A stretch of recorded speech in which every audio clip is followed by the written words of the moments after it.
আসসালামু আলাইকুম এভরিওয়ান, সবাই কেমন আছেন? আশা করি সবাই ভালো আছেন। আজকে আপনাদের সাথে খুবই মজার আরেকটি রেসিপি শেয়ার করব। আজকের রেসিপিটি হলো কলিজা ভুনা। আজকের কলিজাটা আমি আলু দিয়ে ভুনা করব। তো আমার বাসা আসলে আলু দিয়ে কলিজাটা সবচেয়ে বেশি সবাই খুব পছন্দ করে। চলে যাচ্ছে রান্নার মূল পর্বে। আমি এখানে কলিজা, পেঁপসা, একদম যত কিছু আছে, তিলি কলিজা সব কিছু মিলিয়ে নিয়েছি। আর এখানে নিয়েছি হলো 250 গ্রাম আলু, একদম কলিজার মতো কিউব কিউব করে কেটে নিয়েছি। তো এখানে নিয়েছি কিছু গরম মশলা, এখানে একটু জয়ত্রী, তারপর নিয়েছি 10-12টি গোলমরিচ, তারপরে একটা বড় এলাচ, দারচিনি, তেজপাতা 2-3টি, দারচিনি 2 ফালি, 10-12টি সবুজ এলাচ, 7-8টি লবঙ্গ, এখানে 1 কাপ পেঁয়াজ কুচানো নিয়েছি। আপনারা মোটা চিকন সব রকমই নিতে পারেন। এখানে গুঁড়ো মশলা নিয়েছি 1.5 চামচ লাল মরিচের গুঁড়া, 1.5 চামচ হলুদের গুঁড়া, 1 চামচ ধনিয়ার গুঁড়া, 1 চামচ জিরার গুঁড়া, স্বাদ অনুযায়ী লবণ। প্রত্যেকটা জিনিস আমি একবারে প্রিপারেশন করে নিয়েছি। ফ্রাইং প্যান বসিয়ে তেল দিয়ে এখন দিয়ে দিচ্ছিল গরম মশলা, আমি সয়াবিন তেল ইউজ করছি। দিয়ে এখন মশলাটা প্রায় 10 থেকে 15 সেকেন্ড মতন নেড়ে সুন্দর একটা ফ্লেভার আসার অপেক্ষা করব। তারপরে পেঁয়াজগুলো দিয়ে দিচ্ছি। পেঁয়াজগুলোকে একটু হালকা করে ভেজে নেব। তবে এটাকে কোনো বেরেস্তার কালার করে ভাজছি না, একটু জাস্ট নরম করে পেঁয়াজটাকে ভেজে এখন দিয়ে দিচ্ছি হলো বাটা মরিচ। এখানে আমি 1.5 চামচ করে আদা রসুন বাটা দিয়েছি, যেহেতু কলিজার মধ্যে একটু মশলাটা ওইভাবেই দিতে হয়। তো এখন দিয়ে নেড়ে চেড়ে কাঁচা মশলাটাকে একটু আমি ভেজে নিয়েছি, যেন কাঁচা যে স্মেলটা সেটা যেন চলে যায়। এখন গুঁড়া মশলাগুলো দিয়ে তারপরে এখন পানি দিয়ে মশলাটাকে কষিয়ে নেব। মশলাটা কষাতে কষাতে যখন মশলাটার উপরে তেলটা অলরেডি চলে আসবে, তখনই বুঝবো যে মশলাটা কষানো হয়ে গিয়েছে। তো আমি এখানে আরেকটু পানি দিয়ে মশলাটাকে কষিয়ে নিয়েছি। মশলা যত ভালো কষানো হবে, যে কোনো রান্নার টেস্ট কিন্তু দ্বিগুণ বেড়ে যায়। মশলাটা কিন্তু খুব সুন্দর কিন্তু কালার অলরেডি চলে এসেছে এবং তেলটাও কিন্তু দেখতেই পাচ্ছেন উপরে কিন্তু চলে এসেছে।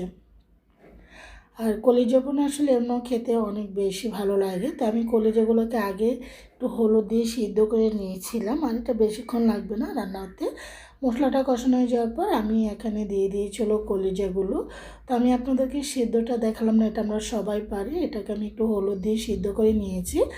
এতে করে এটার মধ্যে যে স্মেলটা এবং যে ব্লাডগুলো লেগে থাকে সেগুলো কিন্তু চলে যায়। সিদ্ধ করলে কিন্তু কলিজাটা একদম সুন্দর লাগে। আর এটা যেহেতু সিদ্ধ করে নিয়েছি, এটা রান্না করতে বেশিক্ষণ একটা সময় লাগবে না।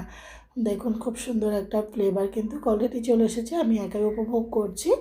আর কলিজা কিন্তু চাইলে সিঙ্গারাও করা যায়, অনেক কিছুই করা যায়। কলিজা খেতে অনেক বেশি মজা।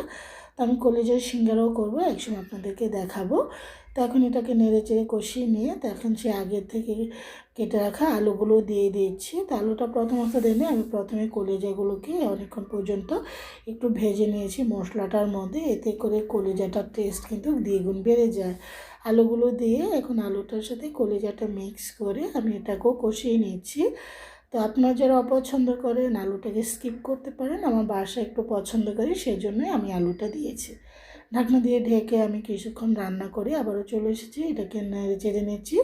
চুলাটাকে মিডিয়াম টু লো ফ্লেমে রেখে আমি এটা করছি। আমি কলিজাটাকে ভালোভাবে কিন্তু কষিয়ে নিচ্ছি।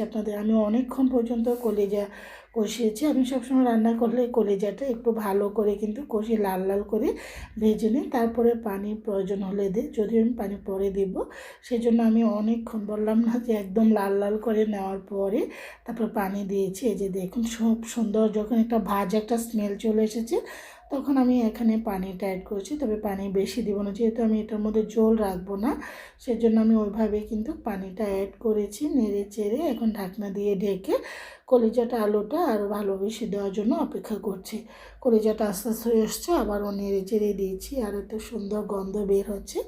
কলিজা রান্না করলে খুব সুন্দর একটা ফ্লেভার কিন্তু বের হয়। যারা কলিজা খেতে পছন্দ করেন তারাই জানো। তো আমার কলিজাটা কিন্তু হয়ে গিয়েছে। এখন 10-12টি কাঁচামরিচ এখানে গরম মশলা দিয়ে নেড়ে চেড়ে আরও 4-5 মিনিট, তারপর আমি উঠে একটা সার্ভিং প্লেটে সার্ভ করেছি। আলহামদুলিল্লাহ, আলু দিয়ে কলিজা ভুনাটা এত মজা হয়েছিল। আপনারাও ট্রাই করতে পারেন যদি আলু পছন্দ করেন। আশা করি সবার ভালো লাগবে। সবাই ভালো থাকেন, সুস্থ থাকেন। আল্লাহ হাফেজ।